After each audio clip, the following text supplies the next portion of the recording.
Welcome to the I'm Book podcast. I'm April O'Leary, and this is the YouTube version of our podcast. To get the audio version, you can hop on over to Spotify or anywhere that you consume audio podcasts. We are going to jump into some really cool content, so stay tuned for our next guest. We look forward to connecting with you, and be sure to subscribe. And to start your author adventure, hop on over to o'learypublishing.com, where you can map out the entire process and see what writing a book would look like for you. Let's get started.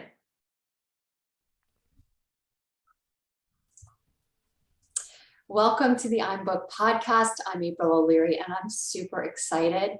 We have an amazing guest today with us today, Anne Janzer, who is an author. She is an editor. She has some definitely great tips on book marketing, and we're going to get into all of that today. So welcome to the show, Anne. Hi, April. Thanks for having me. I love talking about books and writing. So Anne is an award-winning author, and she's a book coach, and she's a nonfiction geek. Tell me about that. How did you become a nonfiction geek? I have always enjoyed psychology and cognitive science. And several years ago, I thought, this it's really interesting to look at how does this apply to writing? How does this apply to writing ourselves, and how does this apply to how our writing lands with other people? What does a metaphor do in the reader's head? So that's the kind of nonfiction geekiness I'm talking about. I really am interested in sort of the science behind it and how we can use that to be better writers and more effective writers. So I think that's kind of my geeky thing. And once you start opening that lens, you look at everything that you read a little bit differently. It's very interesting. What would you say is your favorite book that helped you kind of open the door to that thinking? Do you have a book that maybe sparked your interest back before you even were an author? Yeah, so actually there was one, which it was Thinking Fast and Slow by Daniel Kahneman, which is this massive thing about all of our cognitive biases. And I read it even before I had written a book, but it really got me thinking about the ways that we think and the ways that we fool ourselves. And it got me back into psychology and cognitive science reading in a way that I hadn't been for a long time. So that was actually what sparked me. It was fascinating. That's a very popular book. I actually haven't read it, but I do have it on my shelf here. My husband read that, so maybe I'm going to have to pull that off the shelf. He raved about it as well. So prior to becoming an author and getting into book coaching and all that you do now, what did you do? What was your background?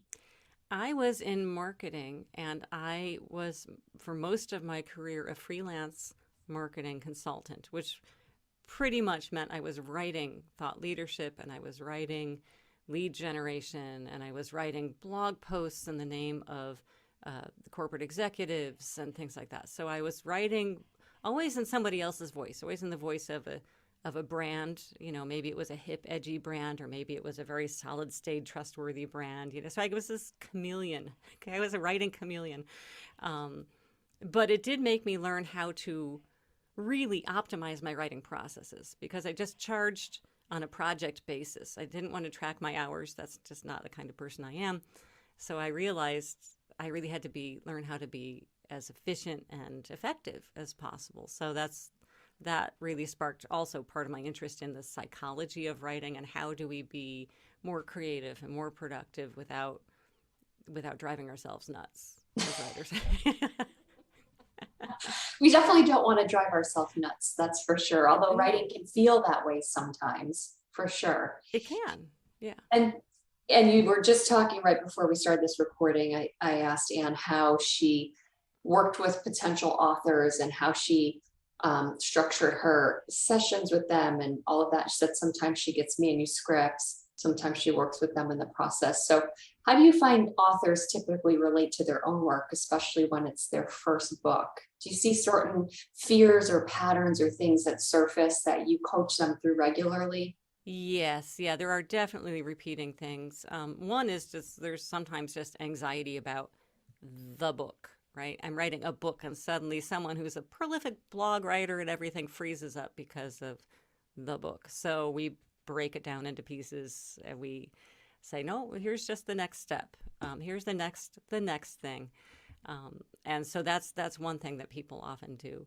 Second is people, and I work with nonfiction authors, so this is the lens that I'm talking about here. And sometimes people are not, they need help expressing their authority in a way that is going to land with their reader, right? So they either go too far, sharing tons and tons of personal stories that maybe don't serve the book, or they just quote from everybody else and don't take a stance themselves. So a lot of the work I do with nonfiction authors is finding your authorial voice of authority, finding your voice that people are going to relate to, and yet also get the sense that, oh, yes, she clearly knows what she's talking about. So that's the balance that is sometimes takes some work for the nonfiction author. This is not the fiction writer, it's the nonfiction author.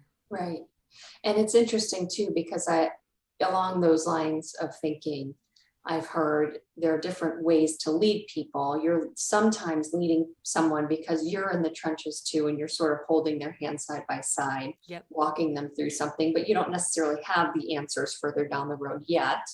Or there's sometimes people that serve, lead by, I've made it, and these were the mistakes I made, and I'm trying to help you not make those same mistakes. Yes. And you talk a lot about servant authorship. So what does that mean? So that's a term that I've coined. I don't know how many people use it, but I've coined it anyway, which actually is a riff on the servant leadership. In the business world, there's this idea of servant leadership, which is that the leader actually serves the community that they lead and the people that they interact with. So it's not about your glorification as a leader. It's about, the people that you lead.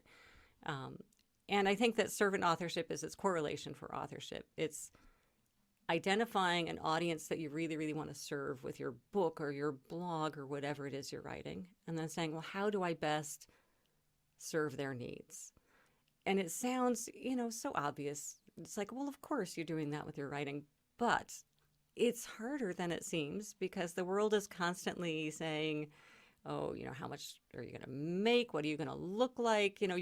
It's really hard for us to get out of our own heads. It's super hard. So we focus on all the stories that we want to share, that, oh, this is really fantastic, without saying, does this story serve the reader?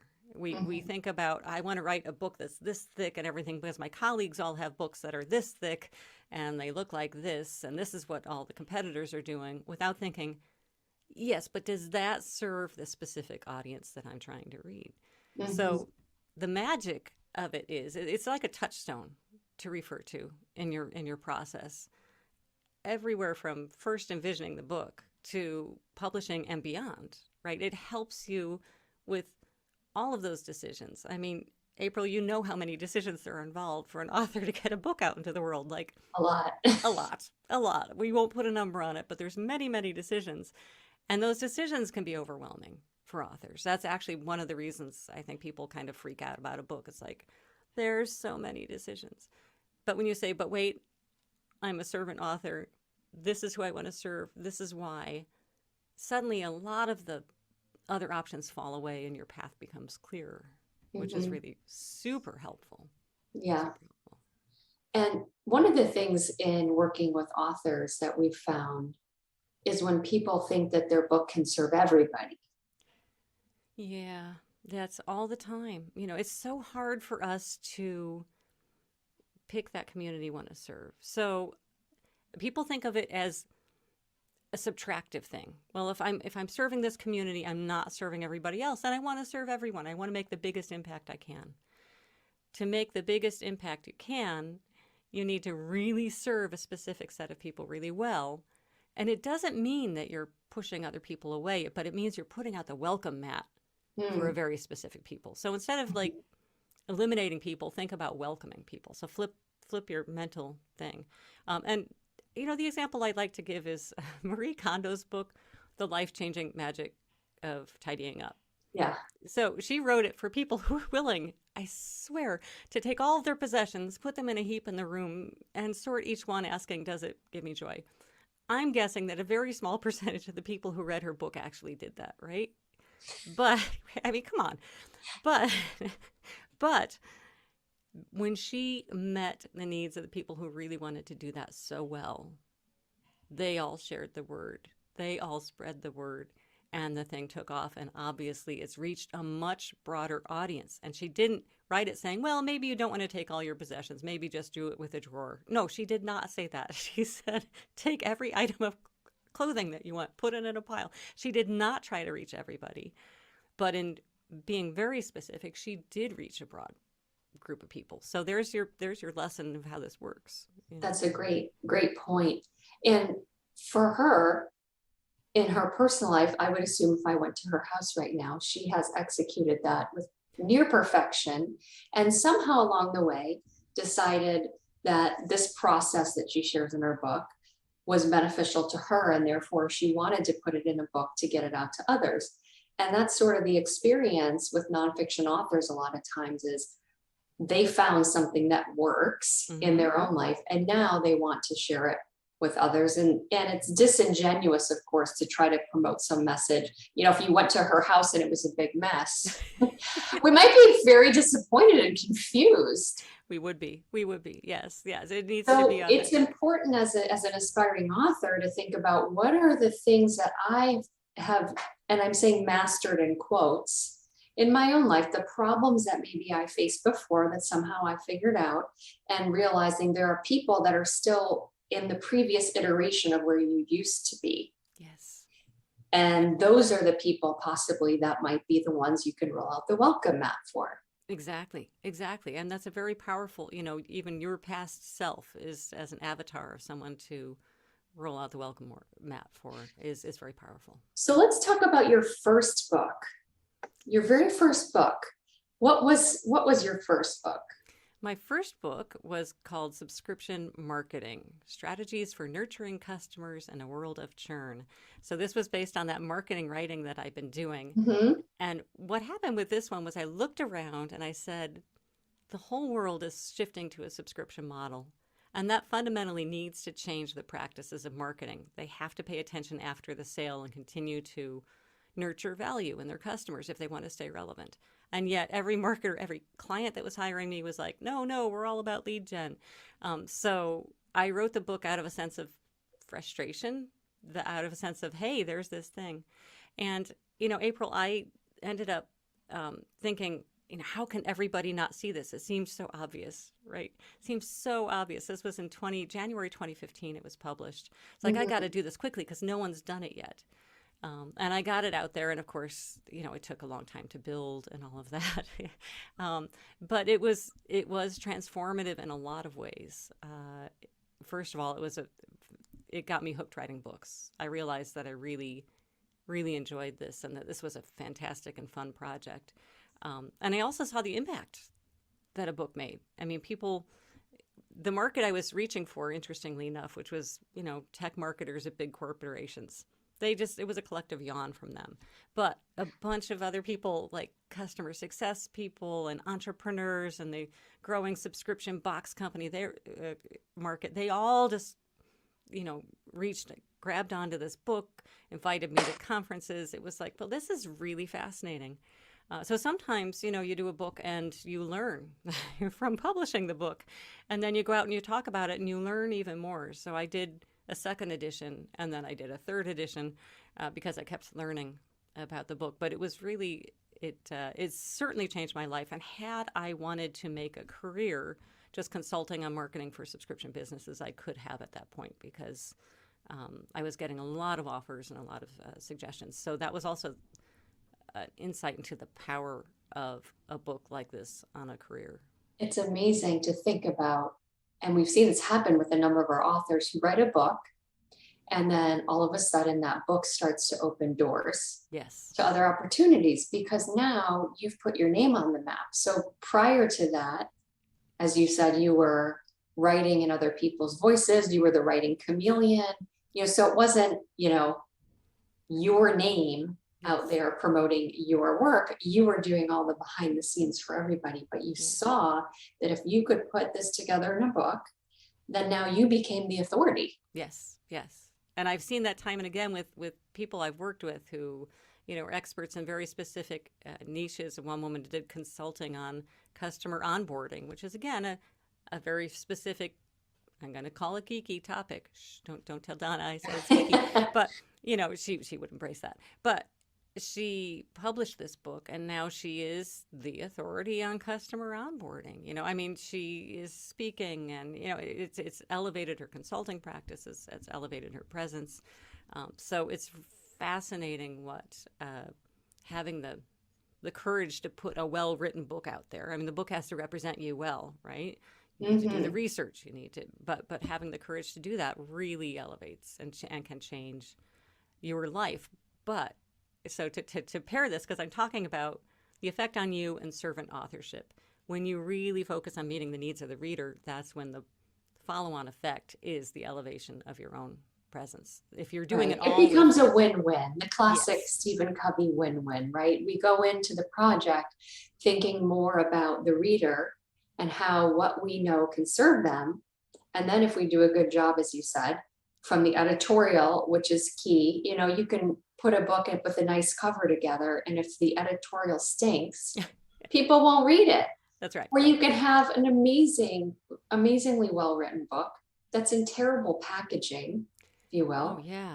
And I will give a caution to those of you listening right now who, we're not talking today about self-publishing versus traditional, whatever, but a lot of authors who are aspiring want to do the most rack rate project possible and want to design their own cover. And I say that because we've had some authors who've come to us who said, I already have my cover done, and they did it in like Word or pages. And I said, that is really cute, and there's no way that we would ever put that on your book. That's right.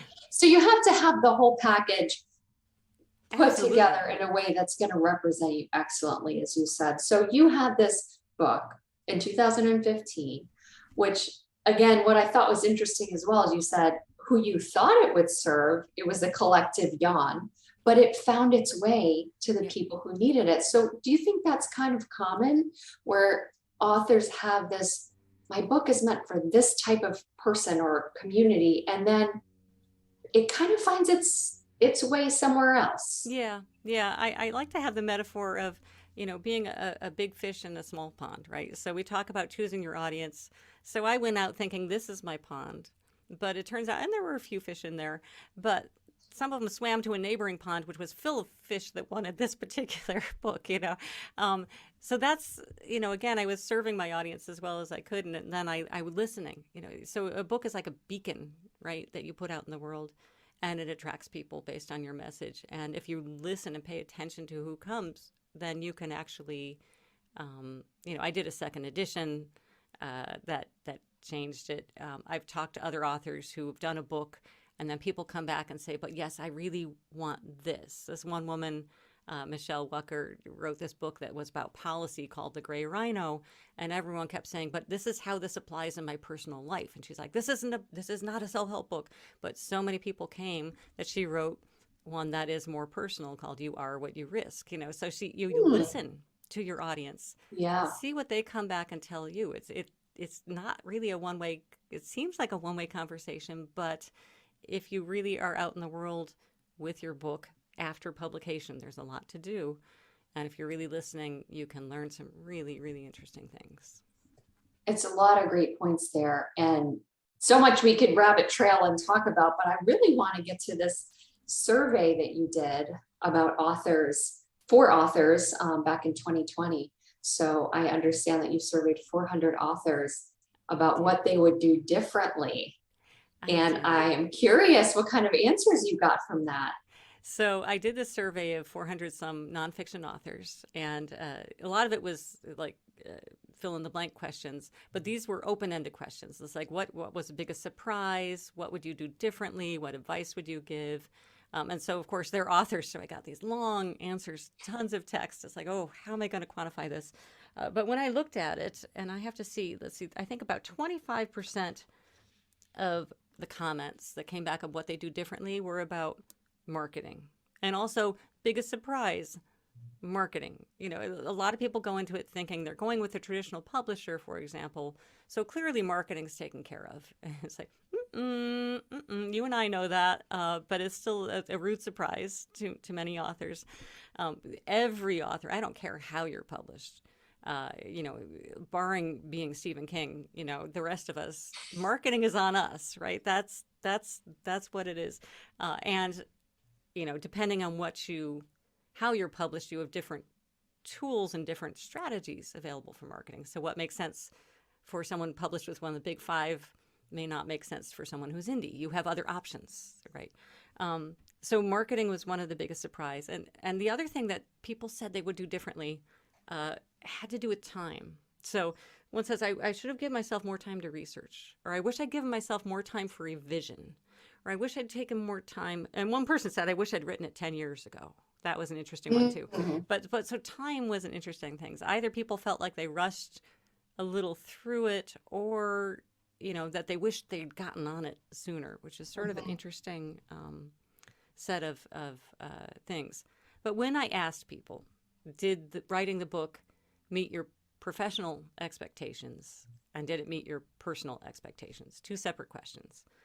And for 89% of them, again, this is nonfiction authors, 89% it met or exceeded their professional expectations, and 83% it met or exceeded their personal goals, which I thought was really, you know, that's a pretty good track record. That's pretty good. You know, it's really good. I always make a joke. It's kind of a morbid joke, but you know, on your deathbed, you're not going to wish that you hadn't written that book.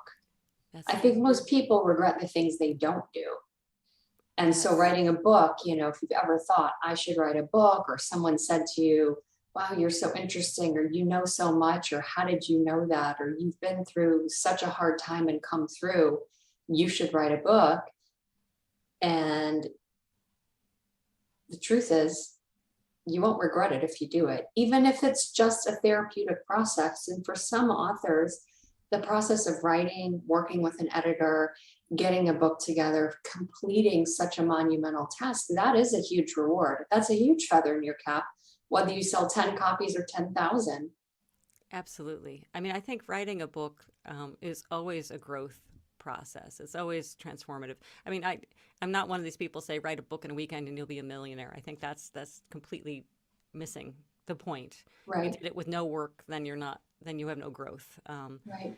But yes, and I think that it is a huge accomplishment, and you're right. It's something to you come out transformed, partly because you've done this thing. You know, you've done this you've written a book, you've put your work out there in the world for others.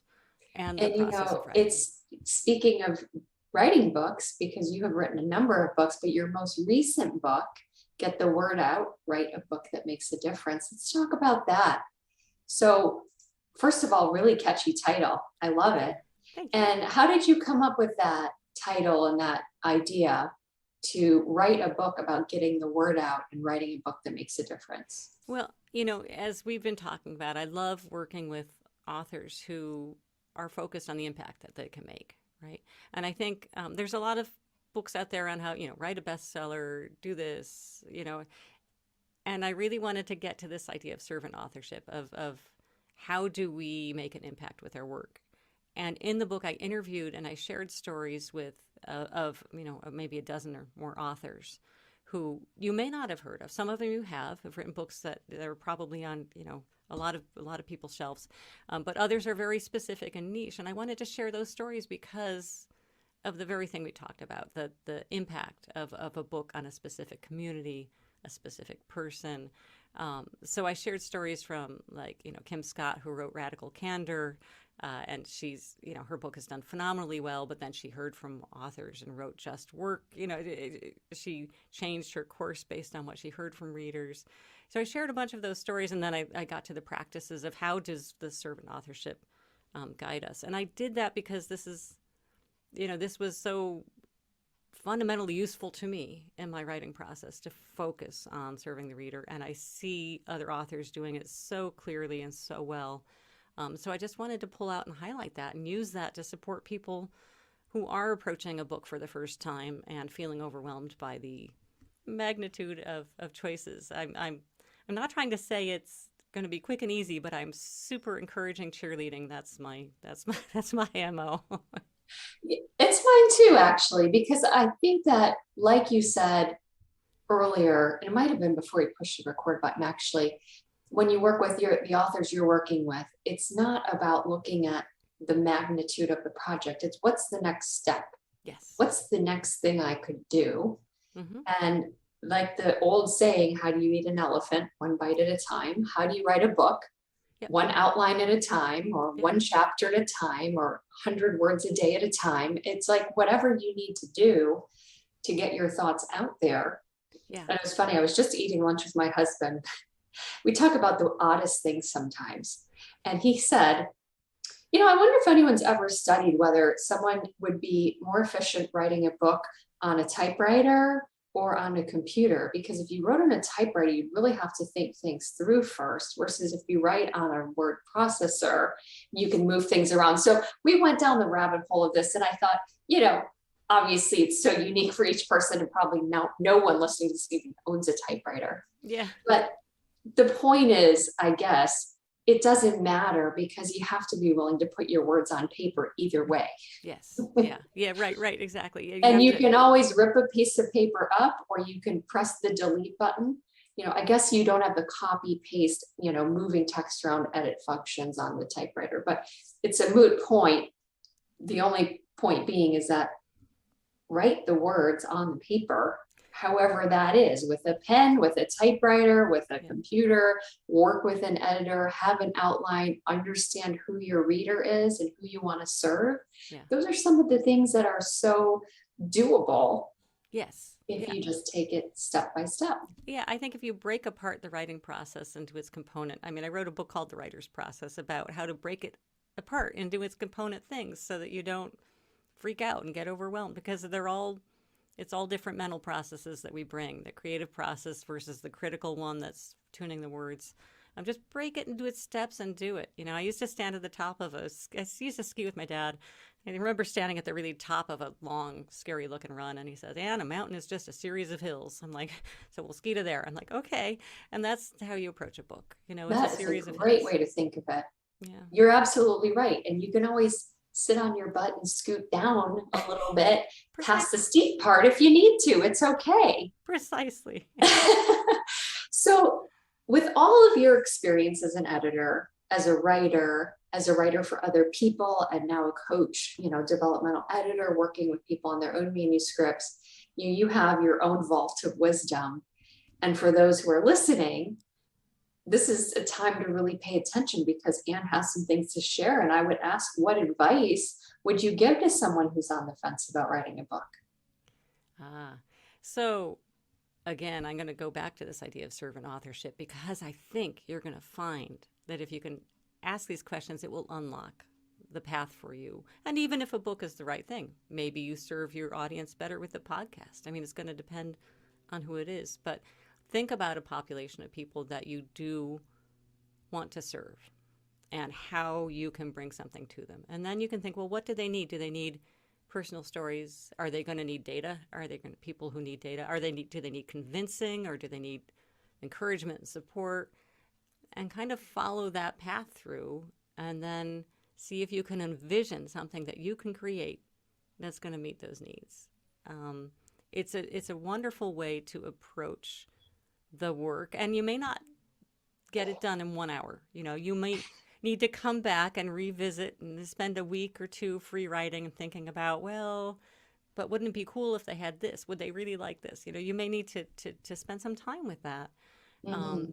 But then I think once you've done that, everything kind of becomes easier. It's, your path kind of opens up and you can see your way more clearly. Yeah. Great advice. It's great advice coming from someone who knows, who's done it, who has started off writing for others and then writing for themselves, and now helping others get their words out into a readable format. Yeah. And there's no wrong way to write a book, really. I think that when you write a book, as long as you have the heart to do it and you have a team to help you, because some people are natural writers, I'm sure you found, and others labor. There's a little bit of labor. And when you work with someone who can help you kind of massage those words and serve the reader in a way that they're going to want to turn to the next page, then you've hit gold, really. Yeah. And other people can help you clean up the structure. They can help you make the words flow. They can help you fix grammar. Only you can get that first really ugly draft out on the page. Once you've got that, anything is possible, really. So true. So with all that you have to offer and all that you do with authors and aspiring authors and helping authors market their book, and I know we didn't talk about that too much today, but Anne definitely has this very, very strong background in marketing as well. How can they reach out to you and get more information and get in contact with you? Sure. So I'd invite you to go to my website, which is just my name, ANNE.Janzer.com.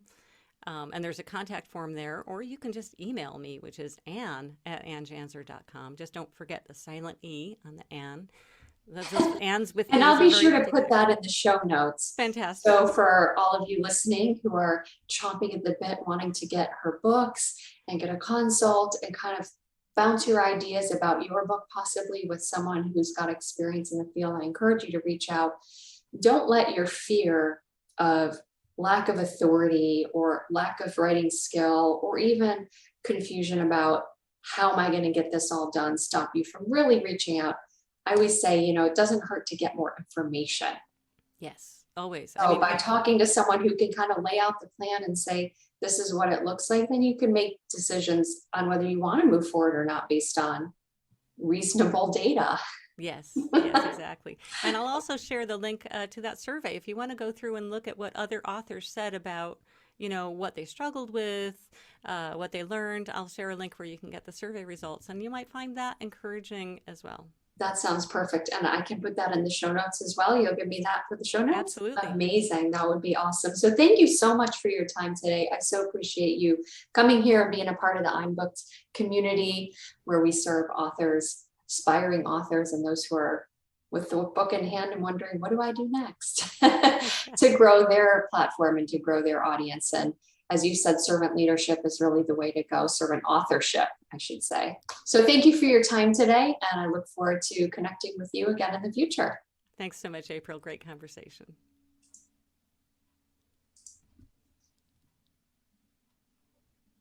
So this has been another episode of the I'm Booked podcast. I'm April O'Leary signing off. Be sure to hop on over to o'learypublishing.com to start your author adventure and see what writing a book could do for you in your profession, in your career, and what doors it might open. We thank our guests for being a part of the show today, and be sure to subscribe to podcasts here on YouTube. We look forward to serving you and helping you get your book out into the world.